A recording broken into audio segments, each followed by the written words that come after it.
Я сегодня начинаю этот прямой эфир, потому что вся текущая новостная ситуация меня к этому подталкивает, конечно. Ваши комментарии меня к этому подталкивают, которые я многочисленными количеством получаю от вас. И, безусловно, мне самой интересно посмотреть. Вот эти все угрозы ядерной атаки, они реальны или это блеф? Конечно, нужно, во-первых, я представлюсь, потому что 100% на такую тему придет много людей, которые еще о нашей школе не слышали. Меня зовут Калинина Татьяна, я астролог, прогнозист, и я руководитель школы Альфа. Это школа прогнозов, это астрологическая школа, и у нас работает команда исследователей, которые стараются улучшить прогностические методики в астрологии и тем самым поднять эту сферу, сделать ее более технологичной, более эффективной. Ну и вообще мы фокусируемся на прогнозах. И у нас весь канал наш про прогнозы. И мы занимаемся очень интересной нишей. У нас прогнозы стран, государств, политиков, селебрити и так далее. Так, я хочу всех предупредить, чтобы вы сегодня не пугались. Я сегодня не буду в роли черной ведьмы, которая будет вас пугать, но некоторые тревожные вещи вы сегодня услышите. И хочу начать с того, что это видео я готовила не менее недели. Подступаясь к нему недели 2 назад, я сделала небольшое исследование, потом опять подумала над ним, потом сформировала в видео, потом опять разобрала, опять собрала. В общем, подготовка была большая. И почему? Потому что очень серьезный у нас с вами сегодня повод. И ядерная война — это не предсказание беременности у какой-нибудь там звезды. Не сбылось, и слава богу, там, или сказала, и никто не испугался. Это все ядерная война, ядерная угроза — это все очень серьезная тема. И во-вторых, у нас не очень много материала для того, чтобы исследовать и сказать, что вот она, четкая формула, вот когда Марс становится вот в эту позицию, 100% всегда у нас, значит, ядерная война случается. Такого не было. Поэтому подготовка видео заняла такое большое время. Да, кстати, вот у нас здесь в чате администраторы, действительно, они правильные вещи пишут. Если вы можете поддержать и хотите наш канал поддержать, вы можете использовать суперстикеры или суперчат. Это позволит нашей команде монетизировать это видео, и в условиях того, что выручка, конечно, у ютуберов и у нас в том числе упала с нашей деятельности, то это будет нам большой подмогой.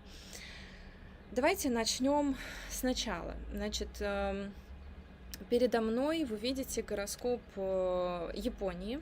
Это гороскоп на 1890 год, это конституция японская.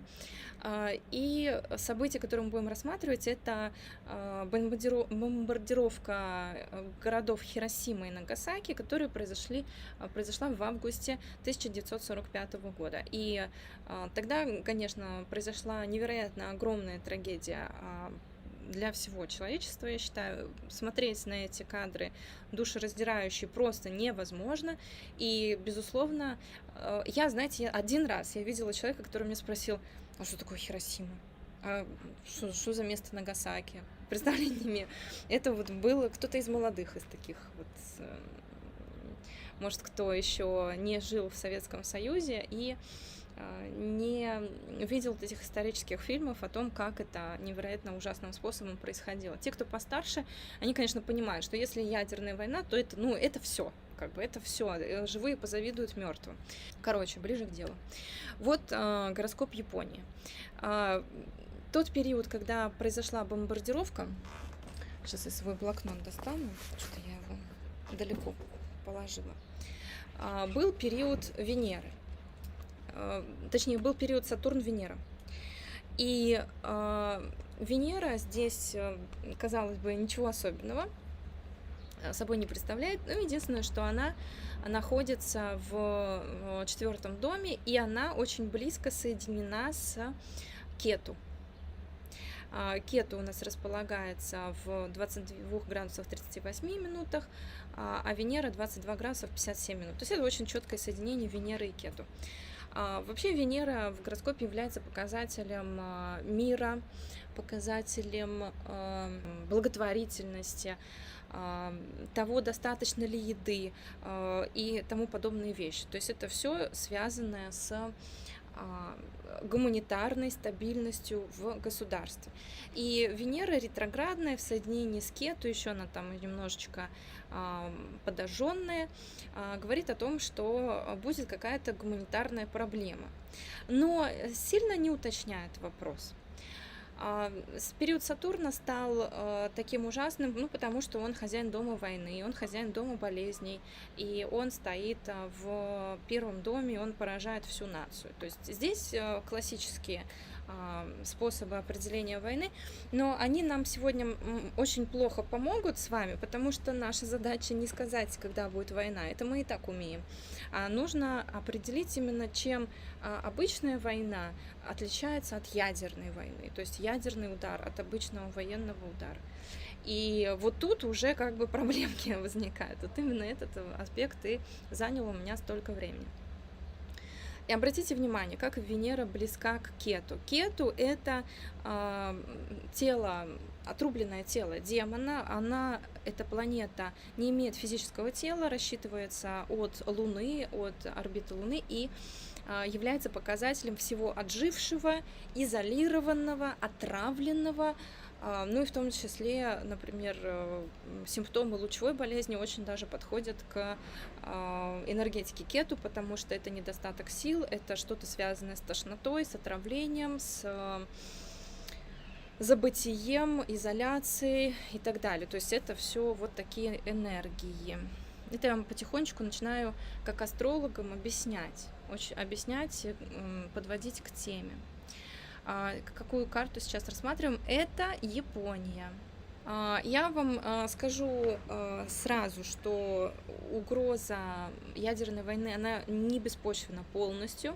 Мы сейчас с вами в нюансы войдем, и вы увидите, сами сможете оценить степень этой угрозы. И я не хочу вам сразу выдавать вот этот результат, потому что лучше вы сами своими мозгами увидите, убедитесь, там, насколько эта угроза большая. Так будет намного продуктивнее.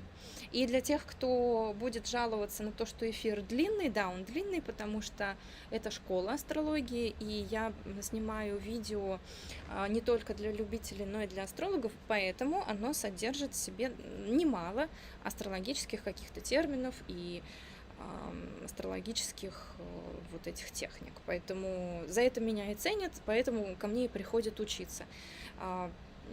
Прошу прощения, если это долго. Кстати, если вы хотите получать всю информацию быстро и в сжатом виде, вы можете подписаться на наш телеграм-канал. Там я обычно пишу короткие посты.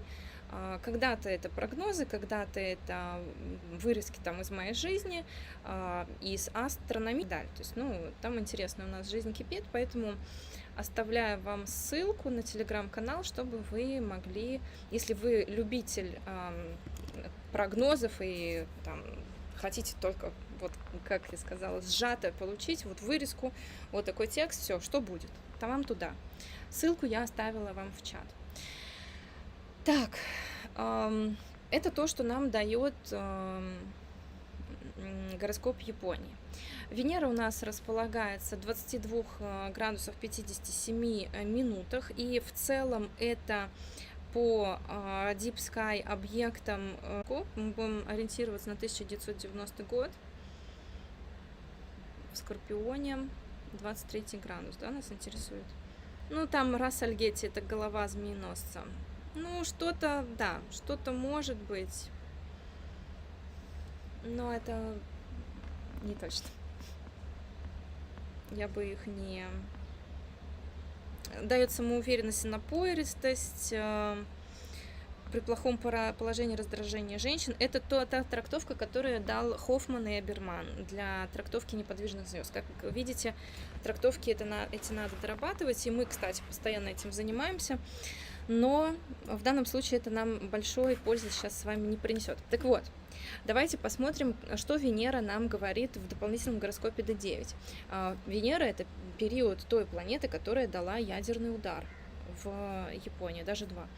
Она у нас опять соединена с Кету, и она опять отравляет в 4-й дом. То есть это недвижимость, это земля, на которой живут люди. И из-за того, что это Венера, она стоит рядом с Солнцем, то она влияет на здоровье всей нации. Давайте теперь посмотрим, как выглядит гороскоп Японии, который годовой, с 1944 года, с 29 ноября он работал, и так как взрывы атомные были 6 и 9 августа 1945 года, получается, что гороскоп, который мы должны рассматривать, он с предыдущего года, он с 44-го. Здесь мы четко видим уже, что это очень тяжелый год. Посмотрите, каждый астролог тут как бы только слепой не заметит, что год будет очень тяжелым, потому что в кендрах нет ни одной планеты, и в первом доме Плутон. Плутон — планета войны.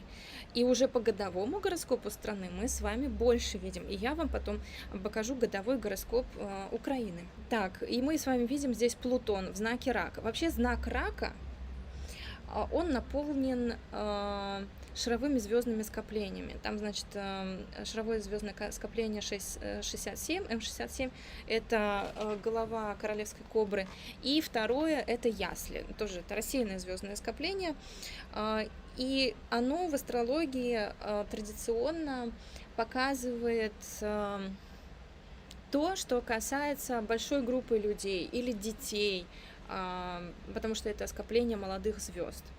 Так вот, Плутон в тот год, когда мир узнал о мощности, да, атомного оружия, он стоял в знаке Рака, как раз недалеко от этих звездных скоплений. И именно звездные скопления в Раке дают супермасштабные какие-то события, которые касаются большого количества людей.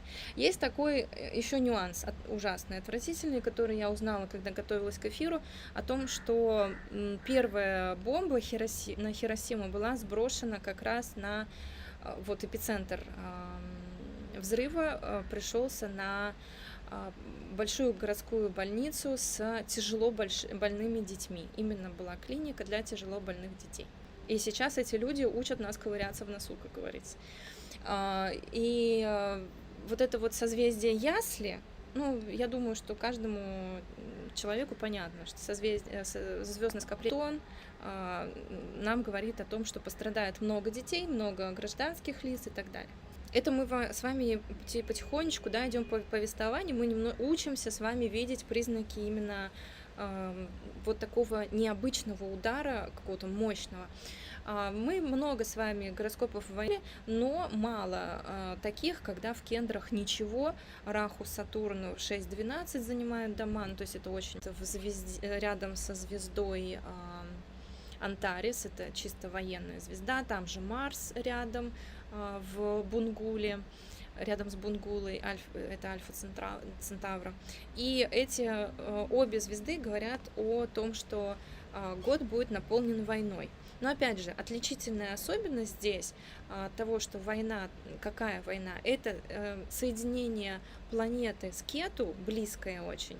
И второе, это то, что подчеркнутые, это признак именно ядерного удара, это то, какую звезду подчеркивает Луна.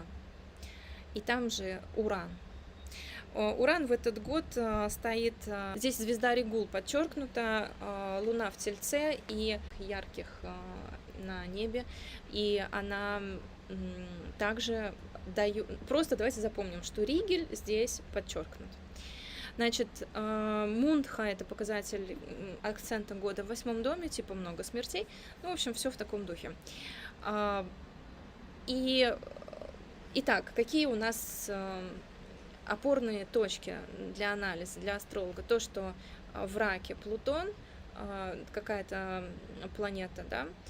Второе, то, что у нас подчеркнуто Антарис, у нас подчеркнуто Бунгула, Альфа Центавра, который говорит о резких каких-то событиях очень мощных, резких, о большой энергии, об огромной энергии, которая свойственна этому. И четвертое, то, что нет в Кендре ничего. И пятое, то, что есть соединение Венеры с Кету, близкое достаточно. Кету, опять же, здесь, да, как в основном гороскопе, Кету 27 градусов 26 минут знака, Венера 22:51. Здесь чуть-чуть подальше они расходятся, тем не менее, это достаточно близко.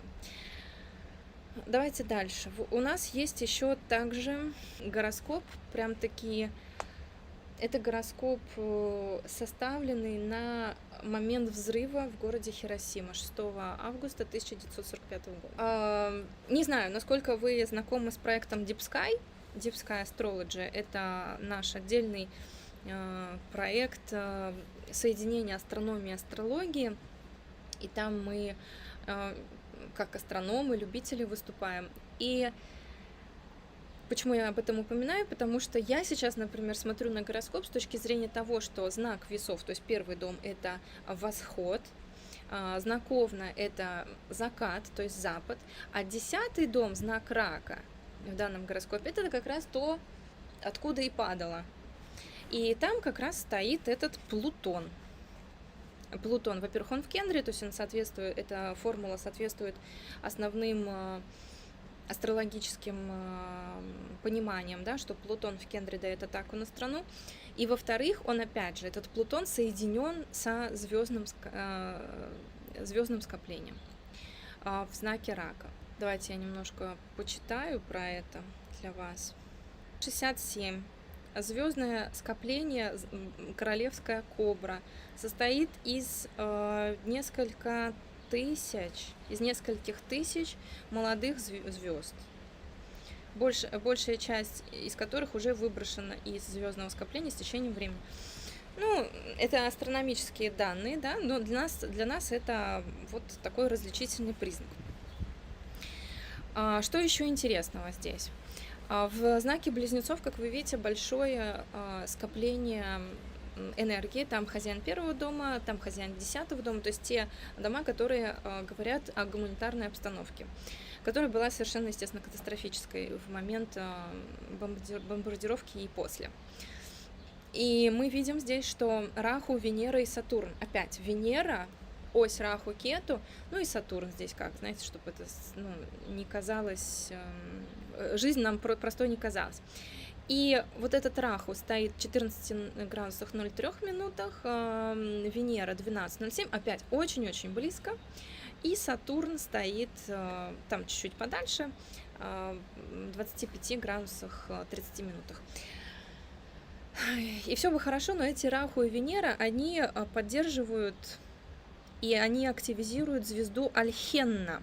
Альхенна — это одна из ног лучников, это одна из опорных звезд созвездия Близнецов, и это колено лучника. То есть она ставит на колени в период планеты, которая соединена с этой звездой. Это звезда Гамма Близнецов. Сейчас, на данный момент времени, она находится в 15 градусах 52 минутах знака Близнецы. И посмотрите у себя в гороскопе, если есть рядышком какая-то планета, то и вы уже прожили ее период Вимшота Ридаши, напишите, пожалуйста, что там было. В гороскопе, составленном на сброс атомной бомбы на Хиросиму, эта Альхенна поставила на колени всех. И мы запоминаем, да, мы все это запоминаем, потому что потом мы увидим это в одном определенном гороскопе. Следующий гороскоп. Здесь мы тоже с вами видим Уран плюс Кету. Вот она, это атомная энергетика, это в гороскопе D9. В общем, Кету очень сильно участвует. Венера тоже участвует, пораженная. Юпитер там стоит, я проверяла, ничего особенного. Луна тоже там, в общем-то, ничего особенного. И Марс, вот этот вот, который стоит в знаке Тельца, он, просто вот с Ураном, да, то есть это война, связанная с Ураном. И часто я видела это в гороскопе Украины, и я считаю, что это именно указатель на бомбардировку. Атака, связанная с Ураном, то есть соединение Марса и Урана. В данном случае он хозяин 7-го дома, дома войны, Марс и Уран. вместе. Так, давайте теперь Нагасаки. Вот это гороскоп второго взрыва 9 августа 1945 года над городом Нагасаки. Здесь мы видим опять Ригель в 10-м доме, там Уран у нас стоит. Он подчеркивает, он с Марсом опять, то есть опять откуда валится эта бомба сверху, это вот эта зона в гороскопе, это знак Тельца, 10-й дом, середина неба. Вот такой у нас гороскоп. Мне что-то как-то тяжеловато про него рассказывать, да. Здесь, в общем-то, ничего такого, ну, к чему мы не привыкли, тем не менее, все равно как-то тяжеловато. Раху и Кету у нас опять собрали всю энергию вокруг себя. Раху, Сатурн, Луна и Венера. Они, естественно, далеко не передвинулись, они также рядом с этой Альхенной, колено одного из близнецов, который ставит на колени всех, кого может. Плюс, как вы видите, вообще, на самом деле, если не знаешь, особо и не подумаешь, что вон Луна с Венерой вместе, ну, как бы ничего плохого не должно было произойти. Но хозяин первого дома, Солнце, вместе с Плутоном в 12-м, то есть какие-то потери, болезни, и видно атаку через Уран, то есть видно вот воздушную атаку. А в остальном планеты сильно не передвинулись за 3 дня. Поэтому все, что мы говорили про Хиросиму, для Нагасаки тоже правильно. Теперь я расскажу. Я просмотрела 2022 год для Украины и не нашла того, что должно нас испугать. Я просмотрела 2023 год и тоже не нашла того, что нас должно испугать. Между прочим, нужно сказать, что угроза атомной войны, она актуальна не только для Украины. То есть, например, первая бомба может прилететь, там, я не знаю, в Польшу или в Россию, или в Великобританию. И тут гоняться за этой бомбой с точки зрения астрологии ты ее не догонишь, потому что всех не проверишь. Бог их знает, может, они там схлестнутся где-нибудь в Закарпатье, ну, не знаю, или в Приднестровье, и где там первая бомба может быть сброшена, это реально одному Богу известно. То есть гоняться за этой бомбой я не стала. Поэтому в ближайшее время, я думаю, что как бы все окей. Я не буду вам показывать все вот эти вот рассуждения, то есть каждый год проверять вместе с вами, просто поверьте на слово, что там ничего такого нет. Но вот сам по себе гороскоп Украины мне не очень нравится в последующие годы. Мне кажется, что все-таки есть угроза ядерного удара. Угроза — это не факт, что это случится. Потому что, как я вам изначально сказала, все-таки у нас слишком маленькая выборка. У нас есть только 2 взрыва в Японии, которые были в 1945. Да, я прислушалась, кстати, к совету одной из моих подписчиц и учениц.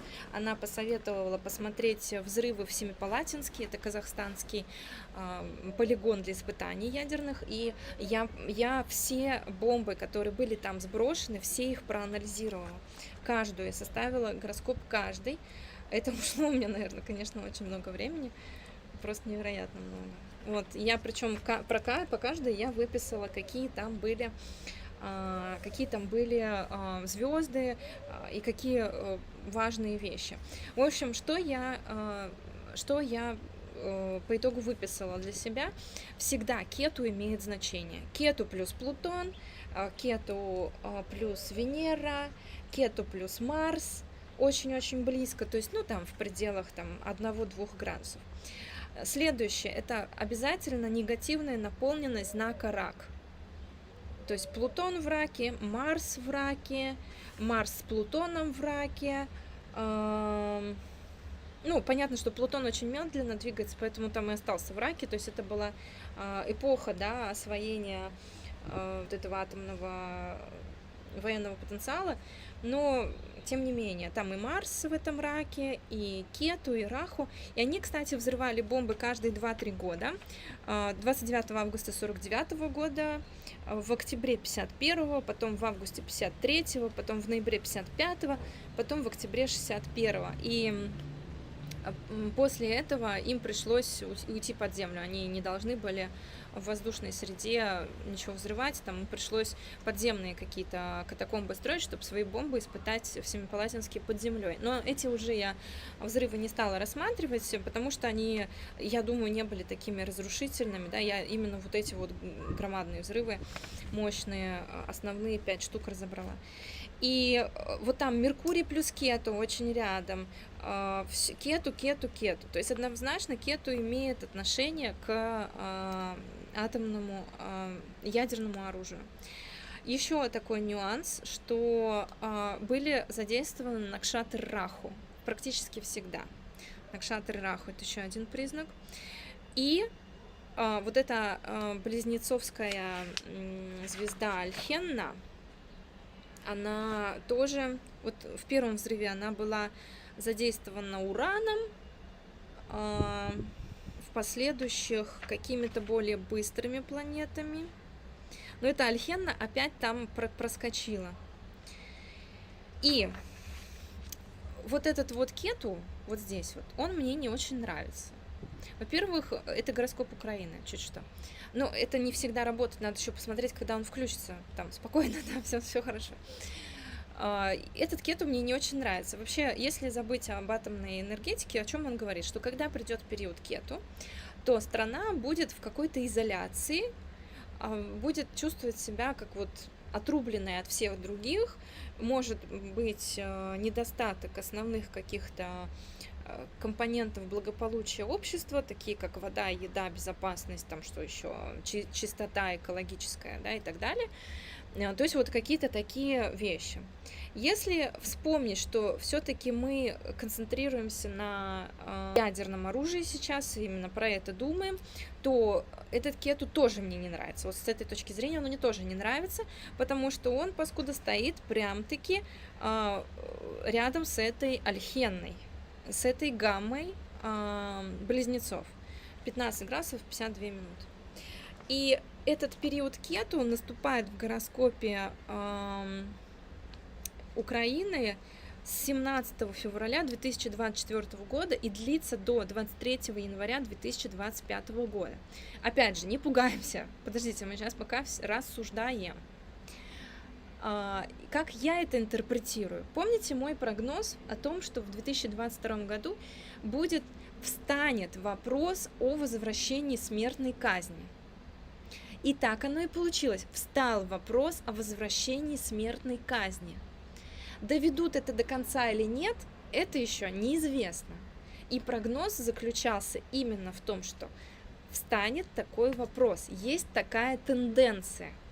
В данном случае я тоже это рассматриваю как то, что в 2024 году, с февраля 24 по январь 25, пугать ядерным ударом могут больше. Но сейчас вообще никаких оснований нету, то есть как бы даже гороскоп мимо.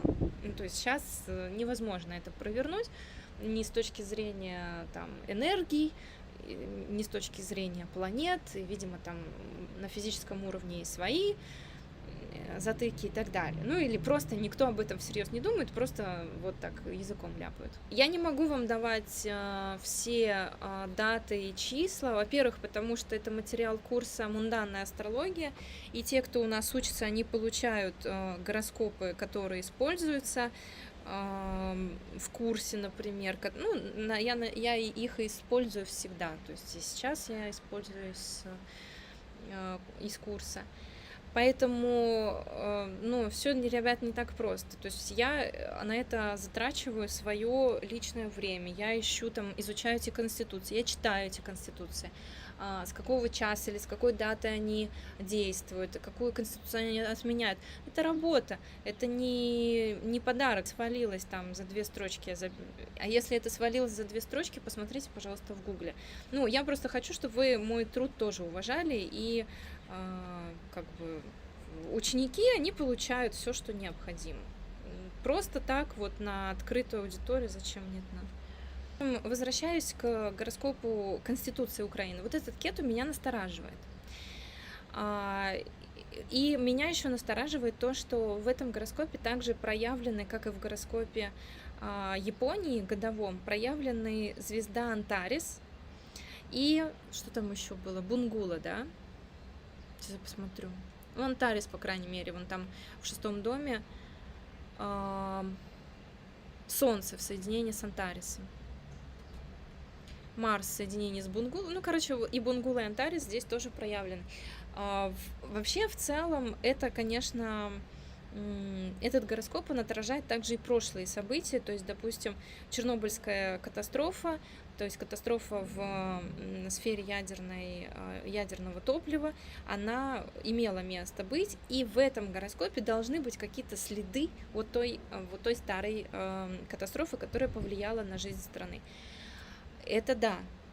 И опять же, я говорю о том, что когда включится Кету с 17 февраля 2024 и будет он длиться до 23 января 2025 года, вот в этот период опять встанет вот этот вопрос, вот это пугание ядерным ударом, вот оно будет актуально.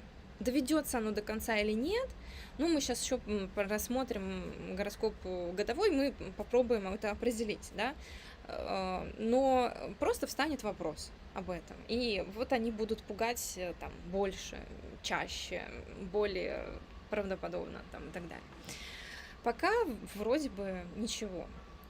Давайте смотреть. И вот у Украины вот такая вот некрасивая эта Кету работает, которая как раз-таки соединена с ногой лучника, то есть ставит на колени. Ну, с другой стороны, а какими должны быть послевоенные годы, правильно? Но я где-то в одном из эфиров обмолвилась тем, что до 24 года будет война, вот с 24 я как бы дальше рассмотрела и сейчас хочу немножко подправить.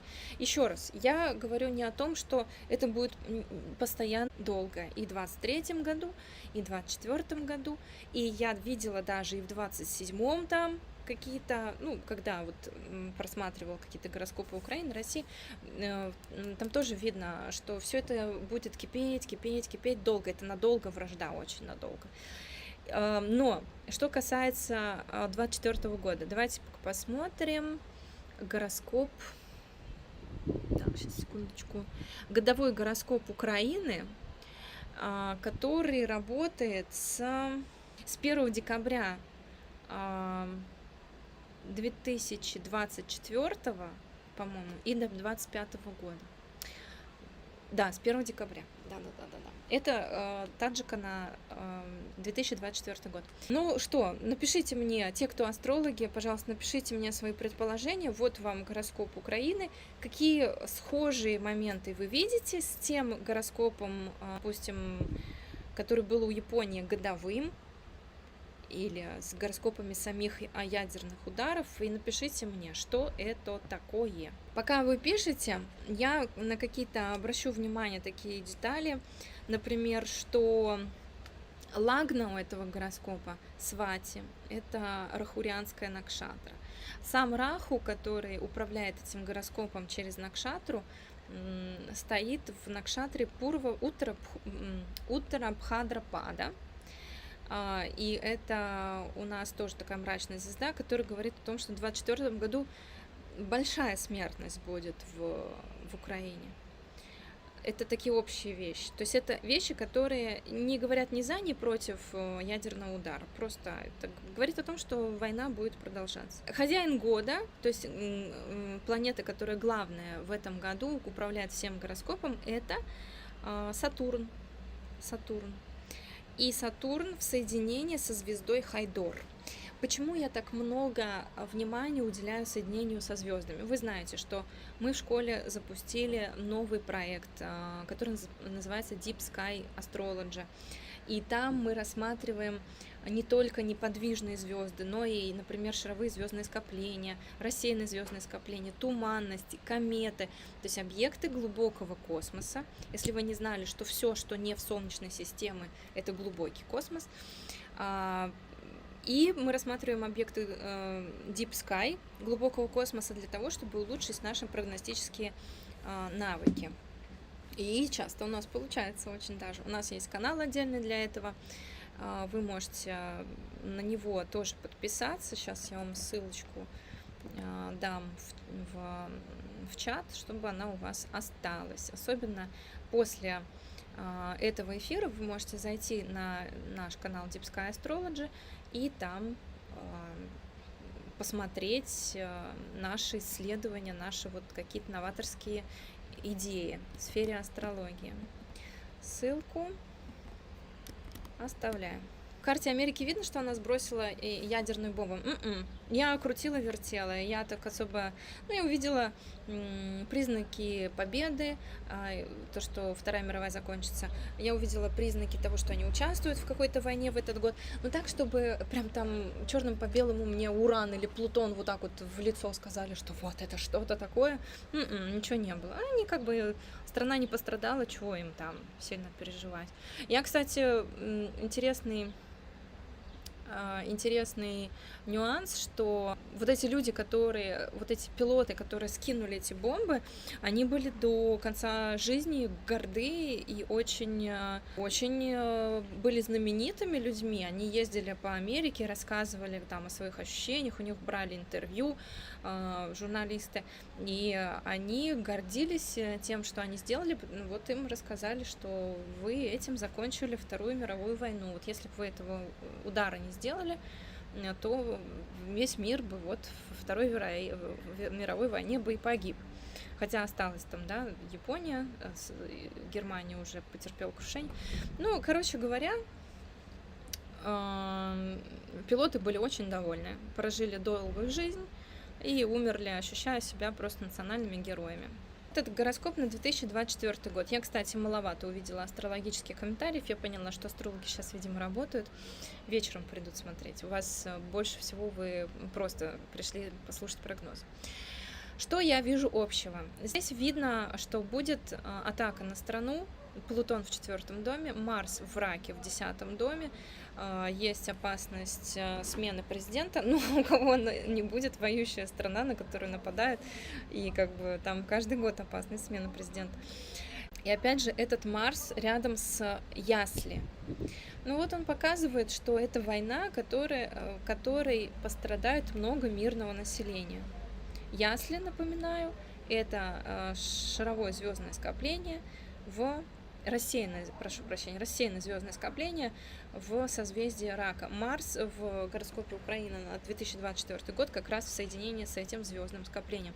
Лагна всего гороскопа в Рахурианской Накшатре. Сам Раху очень мрачный. Ну, то есть это говорит о том, что будет какая-то атака на страну, будет один из...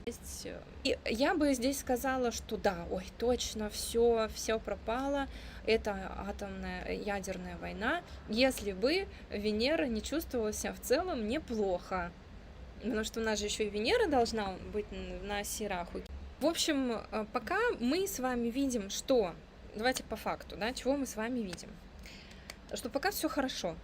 В 2022 году ядерного удара не будет, в 2023 его тоже не будет.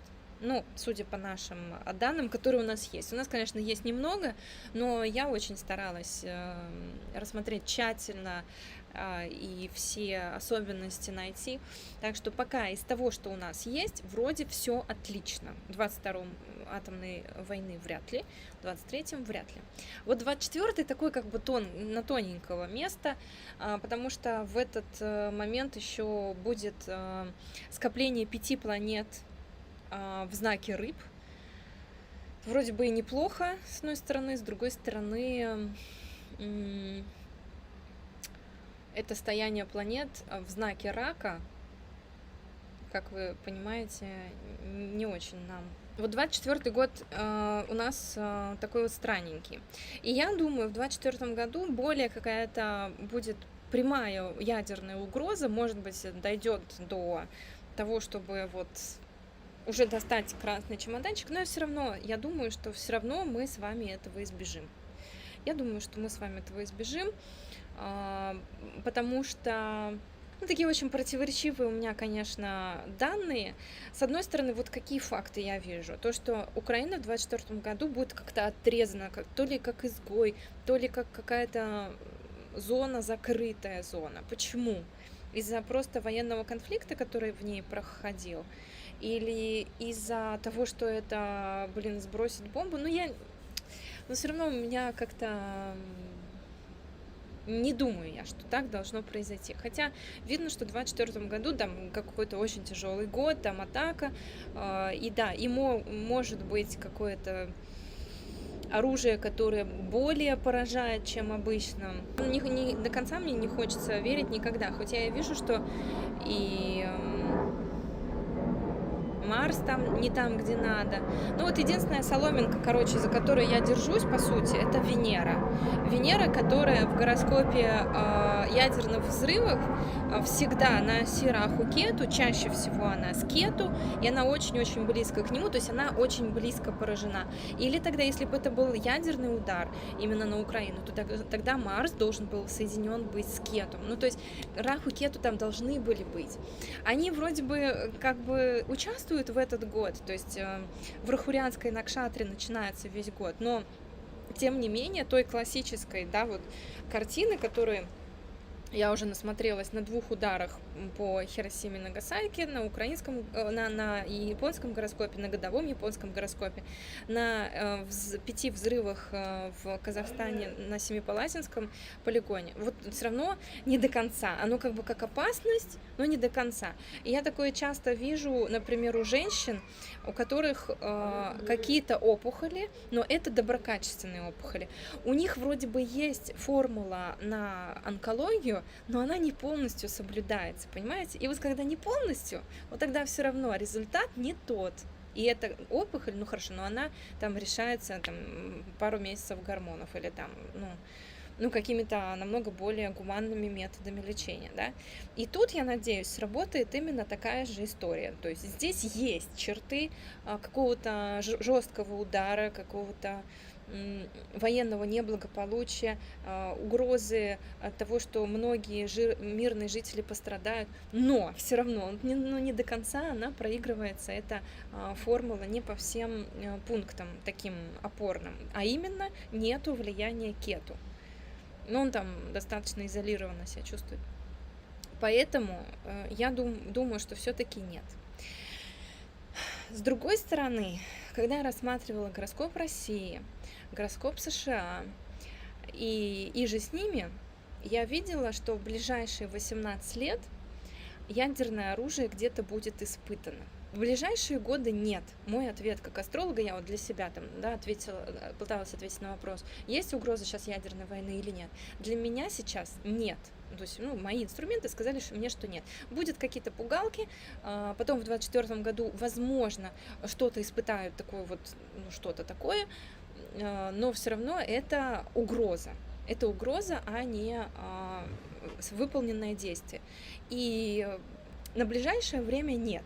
Мой ответ нет. Но на долгосрок, вот ближайшие 18 лет, я вижу в гороскопе России, например, там тоже Юпитер в Близнецах, и тоже он рядом с этой Альхенной проклятой, которая ставит на колени. И вот тоже там и Раху кое-где включается. Там есть как бы признаки такие неадекватности в ближайшие годы у многих стран. И в тоненький момент может что-то такое проскочить. Но все равно, я так понимаю, что ядерной войны не должно случиться. Если бы была ядерная война, то это бы отражалось на гороскопах многих. Я как астролог должна была бы заметить, что погибают люди, мои клиенты погибают в один и тот же год. Все, допустим. Вот все там в 26-м году как один помирают. И это должно быть вот 1 сотня гороскопов пришла, вот 2 сотня гороскопов пришла. И вот и все. И вот кого ни глянь, женщины и дети, и мужчины, и старики. И вот у всех 26-й год это последний. Я такого не наблюдала. Слава богу, я надеюсь, что у вас тоже такого не было и нет. Я видела, что у всех, помните, я, кстати, вам говорила, что в 23-м году у многих кризис по здоровью, и кажется, это будет отсроченное влияние ковида. Кажется, я ошибалась, потому что это, видимо, будет все-таки отсроченное влияние военных действий, и не отсроченное тоже. Вот по клиентам я помню, общая такая тенденция. 23-й год у многих там какие-то 6-й дом включался, видимо, раз я, это я задним умом, да, уже так, что раз мне казалось, что они все заболеют, у них всех кого-то будет по здоровью, это, видимо, экономический кризис, видимо, через долги. и как последствия войны. И это может быть угроза здоровью. Это для тех, кто прям вот будет жить в зоне военных действий. Но так, чтобы все помирали там в 23-м или в 26-м году, такого не было. Но есть один нюанс. Очень у многих детей, которых я смотрела в течение последних 5 лет, очень у многих детей, я видела бесплодие. То есть это там 60% у меня было. Ну, я не знаю, может, я замороченная какая-то, и у меня время кажется, что все ходячие трупы или все ходячие там с проблемами. Но вот это я помню, что да, мне казалось, я всегда удивлялась и думала, а что это такое? Может быть, у этого поколения вообще не будет модно, да, вот иметь детей, то есть это не будет входить в их ценности, может быть, там им какое-нибудь тайное правительство запустит вот такую систему оповещение, что семейные ценности это фу-фу-фу, давайте там сдвинем акцент куда-то в другое место. Ну, то есть у меня были даже такие идеи. Или это какое-то событие в Европе. Это все европейские дети были. Украинцы, белорусы, россияне, вот их семьи. И это какое-то событие в Европе, которое целое поколение делает бесплодным, почти бесплодным, что-то в таком духе. Но опять же, я не говорю, что это повально было. Это было, ну, там, 60% детей. Они были с очень серьезными проблемами с деторождением, либо гороскоп вообще не обещал детей. Там, либо только через ЭКО, ну, вот какие-то такие варианты, уже сложно. И до сих пор этот вопрос открытый для меня. Почему новое поколение, вот мои дети, там, моего ребенка тоже почему-то гороскоп обещает вот очень такие проблемные, если дети будут, да, то очень это непросто. И вот это черта целого поколения. Почему? Будет ли это просто промывка мозгов и не будет входить в их ценности, не захотят они иметь детей? Либо это будет какое-то событие, связанное с экологией или с войной, или с чем-то другим, которое повлияет на деторождение. Это вопрос открытый. Поживем, увидим. Но, опять же, если была ядерная война, то в целом я вот уповаю на то, что я бы ее должна была заметить, хотя бы видя, что в 26-м, там, 24-м, 22-м году у всех все заканчивается. Ну, так как у всех не заканчивается, то мы должны верить в лучшее. И да, я знаю, что выживают и после ядерного удара. Понятно, что не погибает там вся страна или, ну, в новых реалиях, да, когда ядерное оружие есть у всех там крупных стран, вот этих, которые являются опорными участниками одной группировки или второй группировки, которая может столкнуться. Тут как бы велик шанс, что если кто-то первый кинет гранату, то получит весь ядерный удар союзников там себе домой, да, и уничтожится целая страна. То есть вот об этом говорят все эксперты. Но вроде бы такого не должно случиться, потому что я такого не видела по гороскопам людей. Вот 1000 раз повторила эту идею, но я знаю, что меня смотрит много тревожных людей, людей, которые впечатлительные, и я представляю ваше состояние, что вы каждый день смотрите эти новости, там все пугающее, там все такое ужасное. Я недавно даже подписана была на канал «Злой космос», ну, потому что там про астрономию много. И они выпустили пост о том, что, типа, если взорвется все ядерное оружие, которое есть на планете, вот как это будет выглядеть. Они сделали анимацию, как, значит, там огромная дыра в земле проваливается, и все, там магма выливается, и все мы погибаем. Ну, в общем, какой-то трэш. И я, в общем, попросила YouTube не рекомендовать мне больше видео с этого канала, посты с этого канала, потому что я понимаю, что мы вот все вот такие вот скоро сами вымрем от невротизма, от того, как мы это все накручиваем себе в голове. И все вроде бы не так ужасно, как нам все это рассказывают. Ирина пишет, да, Ирина, наверное, давно на моем канале, я помню, что Татьяна также говорила про опасность, связанную с атомной электростанцией украинскими. Это может быть из-за этого. Период Сатурна, который дает эту опасность, начинается в 2031 году. И мы с вами успеем разобраться, дожить до этого времени и потом разберемся, что это такое. Но это не сейчас, это не ближайшие годы, это 31 год. Причем период этот будет длиться около 20 лет. И еще там надо посмотреть с 2031 по 51, в какой из этих годов оно может рвануть. То есть это еще вот вообще далеко-далеко-далеко. Войну с Украиной все астрологи пропустили. Не, неправда. Я год назад в эфире Юрия Третьяку, украинскому каналу Политека онлайн, сказала, что будет война в 2022. Единственное, что я думала, что она будет позже, ближе к лету, она в феврале началась. С короной, вот вы это... Вот я, кстати, корона меня многому научила. Я, когда была корона, я все списывала на корону. Сейчас обстоятельства изменились, можно все списывать на войну. Я уже поняла, что нужно говорить, вот как ты видишь. Вот, допустим, я вижу, что дети почему-то в новом поколении, в большинстве своем, не будут заводить детей. Не будут заводить детей. Все, на этом точка. Почему? Потому что все равно из этого миллиона факторов, почему они не будут заводить детей массово, все равно ты ошибешься и сейчас кажется из-за короны, а через 10 лет окажется, что нас кормили кукурузой, генно-модифицированной, специально подавляющей функцию яичников женских, и все как бы. Ну, то есть ты, может, даже не знаешь о том, какова причина вот этого, того, что происходит с населением. Поэтому, как опытный астролог-прогнозист, я вот ставлю точку в нужном месте, не продолжая. У нового поколения в большинстве своем не будет детей или будет их очень мало. Ну, точнее, у многих не будет, а у тех, у кого будут дети, будет очень мало. И плодородные гороскопы, плодные у детей, я видела 1-2. Ну, то есть, действительно, это редкость, чтобы было много детей, 3 и более. У Марты другое предположение по времени России. Ну, я смотрю 13:45 марта, объясню вам почему. Доктор Рао ее ректифицировал на 13:45. Она ну вот все вот эти события, которые я предсказала, и такие спорные результаты на Олимпиаде, и то, что будет вопрос о смертной казни, возвращении смертной казни в 2022 году, и много-много всяких мелочей, они вот по этой карте на 13:45, ректифицированной доктором Катамраджуна Раяна Рао. Я вижу, что она у меня работает, и я сильно не парюсь, как бы не перепроверяю, потому что меня результат устраивает. Если вы видите на другое время, то дай бог. И, кстати,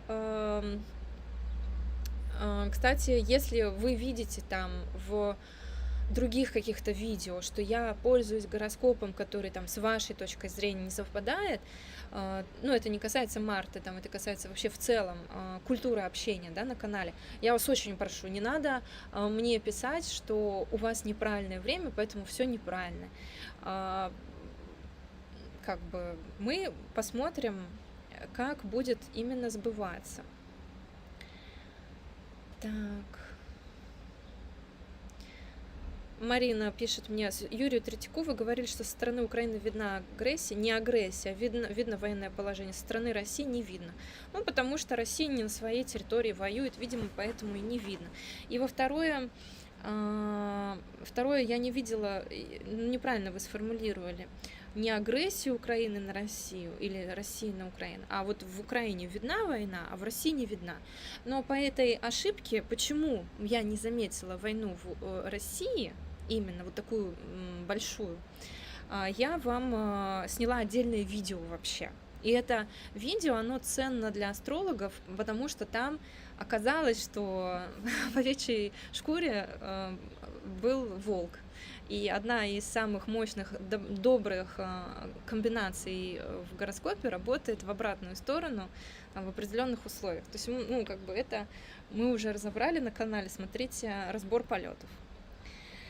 Так, хочу я вам... Сейчас в Южной Корее модно одиночество, нет семьи, где нет семьи, нет детям. Правительство в шоке. Ну, понятно. Ну, может быть, у нас что-то будет такое, хотя, мне кажется, пока мы докатимся до этого, еще много воды утечет. Все-таки у нас такое немножко отсталое... Мода приходит к нам на такие вещи очень долго, очень поздно. Я хочу вам рассказать о том, что у нас 12 числа Нет, это не то, что я хотела показать. 12 числа у нас будет с вами мастер-класс «Я настоящая». Один мой подписчик спросил, а я настоящий будет или нет? Если не будет, ладно, запишусь на «Я настоящая». В общем, это будет мастер-класс для самых-самых новичков, кто еще ни разу не строил свой гороскоп. Мы вместе с вами построим гороскоп и разберемся в основных его параметрах, в каком формате. Какой у вас образ партнера, да, вашего по браку или там по большой влюбленности, какая ваша вторая половинка, какая у вас природа проявлена, какой у вас настоящий знак зодиака, как взглянуть на себя и увидеть какие-то свои черты характера, их принять с помощью профессиональной астрологии, а не той, которая в журналах, там, да, типа все, кто в апреле это овны, все, кто в мае это тельцы и так далее. То есть как узнать свой истинный знак зодиака, ну и какие у вас есть духовные склонности. Духовные склонности, так, знаете, звучит, типа, это к реальной жизни отношения не имеет. На самом деле очень имеет, потому что если ваша душа просит постоянно кормить людей, то вы пойдете учиться на повара. Или выучившись на экономиста, не сможете работать экономистом, пойдете работать поваром. Если у вас душа постоянно требует, чтобы вокруг было красиво, то вы возьмете, переучитесь со своей профессии на художника там, или на архитектора, или еще на кого-нибудь такого. Ну, то есть это сильно влияет на нас, и понять себя, понять свои стремления очень даже полезно. Это формирует нашу жизнь, формирует всю нашу жизнь. Это вот то, какая у нас душа, какие у нас заложенные незакрываемые потребности. Ты вроде бы их закрываешь, они завтра опять открываются, и опять хочется заниматься именно вот этим. Так что я вас приглашаю на этот мастер-класс, который для самых начинашек. Плюс вы еще можете пойти на первую ступень обучения в нашей школе, но если вы совсем-совсем начинашка, то приглашаю вас на мини-курс. Мини-курс называется «Поехали». Вот так. Мини-курс называется «Поехали». Это у нас... Никак не видно все равно. Название мини-курс не видно. Этот мини-курс создан всеми преподавателями нашей школы, и мной, и Александрой Ващилко, и Леной Карпинчик, для разных категорий людей. Кому-то в медленном темпе надо объяснять, кому-то надо с точки зрения цифр объяснять, кому-то с точки зрения образов и инсайтов, как я это люблю. Поэтому там сочетание всех трех подходов, и этот мини-курс будет проводиться в мае также с моим участием. То есть после того, как вы смотрите 6 теоретических уроков, вы со мной проходите практику. Я отвечаю на ваши вопросы, я расскажу вам про кармические задачи и про демона Раху, что значит он в гороскопе и как он человека захватывает в какую-то сферу и заставляет его вот как-то жадно стремиться к одной какой-то сфере. На прошлом практикуме мы коснулись этой темы, люди очень понравилось, они были в восторге, и помимо тех вопросов, которые возникают вот после курса, мы рассмотрим эту тему. Это будет очень интересно. Ссылочки после эфира вы найдете внизу в закрепленном комментарии. Но опять же, тут небольшое описание этого мини-курса. Он у нас стартует каждый месяц, но не каждый месяц я участвую в нем именно в практикуме, который живое общение, да, обеспечивает вот это. И еще одна из новостей нашей школы: 26 мая у нас стартует курс первой ступени «Моя в профессии астролог», и он создан для тех, кто хочет систематизировать уже имеющиеся знания. Может быть, вы давно меня смотрите, может быть, вы учились в других школах, может быть, вы самоучка, вот я таких больше всего люблю, которые сами разбираются. И вы можете на этом курсе взять от нас профессиональную систему разбора гороскопа, систематизировать уже те знания, которые есть. Курс очень интенсивный, он не про самое элементарное, то есть вы там не заскучаете. А для тех, кто совсем начинашка, то есть еще не строил свой гороскоп, я вам советую прийти сначала на «Я настоящая», который 12 числа будет. Это уже послезавтра, да? Это уже послезавтра вечером мы соберемся. Или прийти на этот мини-курс. То есть мини-курс вам позволит вот так как бы въехать в основные понятия, чуть-чуть с этим поживете, и потом идете на обучение именно первой ступени. И что здесь интересного, я уже много раз рассказывала про... Нет, не то. То, что у вас не то. Вот. Значит, на первой ступени вы в первую очередь рассматриваете гороскоп рождения, но для тех, кто хочет быстро начать прогнозировать, скажем, не посвятив этому 10 лет, и потом уже начать наслаждаться, да, вот этими плодами прогнозов, мы во второй части курса включили курс хорарной астрологии, вот это вот с блока 7 по блок 11, это как раз вот гороскоп вопроса, или хорарная астрология, как ее еще называют.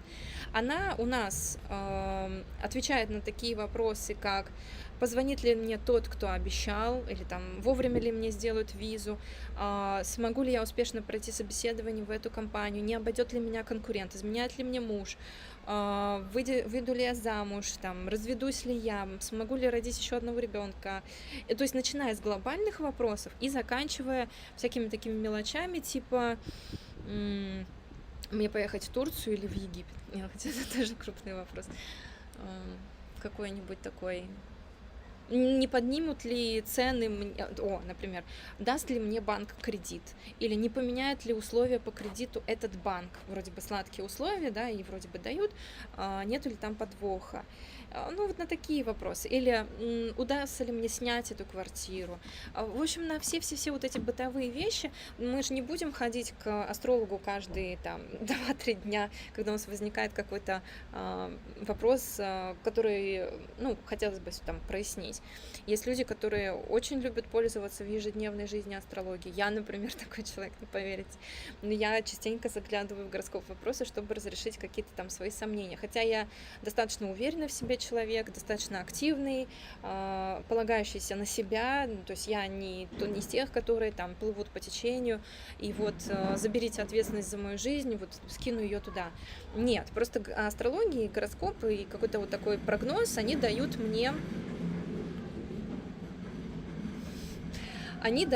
дополнительную информацию, как будет развиваться ситуация, если я сохраню тот же самый настрой, что и сейчас. Может быть, мне стоит поменять его, да, может, мне стоит вот так вот полностью переключиться и по-другому взглянуть на предметы, это будет для меня лучше.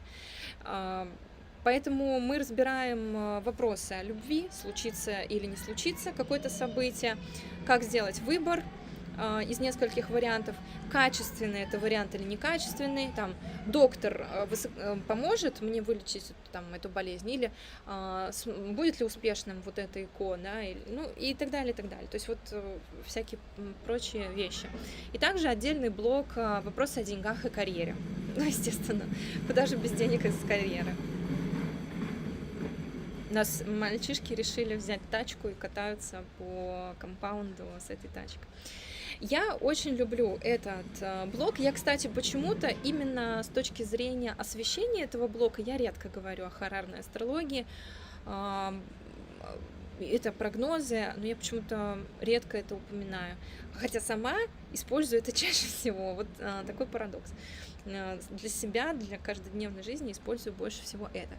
И мы специально поставили в курс 26 мая, то есть в курс первой ступени обучения в нашей школе, именно гороскоп вопроса и базовые профессиональные принципы трактовки по натальной карте, по гороскопу рождения, чтобы, скажем, сделать такой многогранный продукт. Хочешь учиться долго и, скажем, мощно, да, погружаться, это будет дело твоей жизни, отлично, для тебя первая часть курса. Хочешь быстренько там наблатыкаться, как это сказать, хочешь быстро какие-то взять техники и применять вот точечно, и ты не собираешься стать астрологом там, и этому жизнь посвящать, пожалуйста, для тебя вторая часть курса. То есть ты можешь это в БТУ своем именно вот эту узкую технику гороскопа вопроса использовать и все, это будет твой ежедневный инструмент. И я, кстати, знаю астрологов, которые работают только на гороскопе вопроса, вообще только. То есть они все запросы клиента, они рассматривают с точки зрения гороскопа вопроса. И это тоже путь, то есть это, может быть, вы именно в этой сфере останетесь. То есть вы уже на первом курсе в нашей школе, на первом этапе, вы можете взять этот курс как какой-то вот пакетик такой, чтобы использовать здесь, сейчас и не идти дальше. И это не будет делом в вашей жизни, это не будет таким долгоиграющим хобби, это просто будет знание техник, которые останутся для вас вот как, ну, вот в такой бытовой жизни, в ежедневной. А есть путь остаться здесь очень надолго, то есть и сделать это вашим вот любимым вашим таким занятием, хобби, может быть, профессией второй. Вот, так что вот это я хотела вам рассказать. И курс у нас начинается 26 мая. Ссылочка тоже будет после этого эфира. Мне очень нравится, вот как я сделала вот эту интеграцию сюда, прям вот я балдею. Поэтому оставлю именно вот так вот на последних минутах нашего видео. Мини-курс тоже у нас в мае. Тоже я его веду, то есть уроки открываются, вот вы сегодня присоединились к мини-курсу, вам открываются уроки, и мы в конце месяца встречаемся на общем практикуме со мной. И я вам рассказываю, отвечаю на вопросы по мини-курсу и рассказываю дополнительный материал какой-то. Вот так, поэтому у нас в школе событий очень много, вы можете выбрать, и все,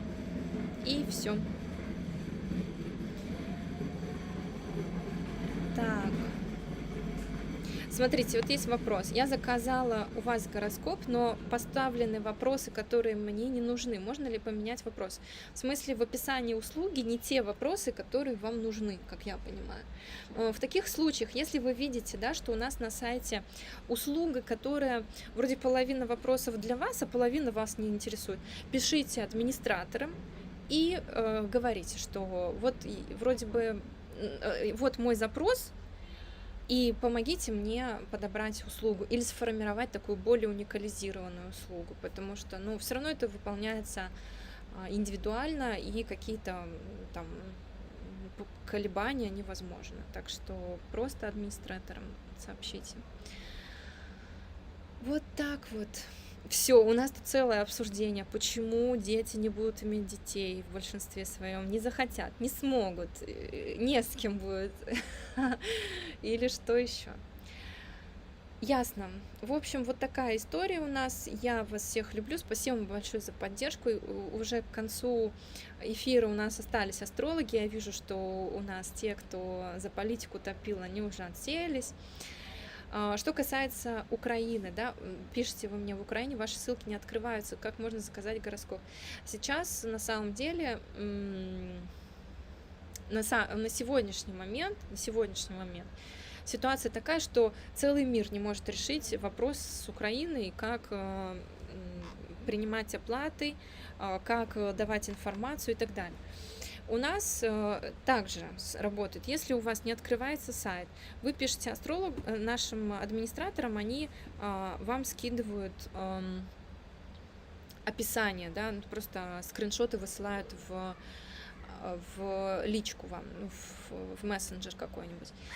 Что касается оплаты, ну, на данный момент иногда платежи проходят, иногда приходится просить знакомых из других стран, каких-то подружек, родственников, которые живут за рубежом, чтобы они оплатили какой-то курс или какой-то гороскоп с другой карты и снаружи Украины. Ну, пока вот так. Но каждый случай, он иногда проходит. Вот иногда получается, я не знаю. Поэтому пишите администраторам, может быть, что-то получится. Может быть, но пока в большей массе, по большей части, конечно, это проблема. Ну, будем надеяться, что скоро она как-то решится. Это зависит не только от нас. Поверьте, мы используем все, что можем. Любые вообще методы пытаемся решить это, но есть ограничения, конечно. Это наша вот эта ситуация вся в мире. Но, тем не менее, у нас очень много учеников из Украины. Надеюсь, что мы их не потеряем. Вот. Все, на этом завершаю. Надеюсь, что вам было со мной интересно. Спасибо, что уделили это время астрологии. И встретимся в новых эфирах. Всем пока-пока.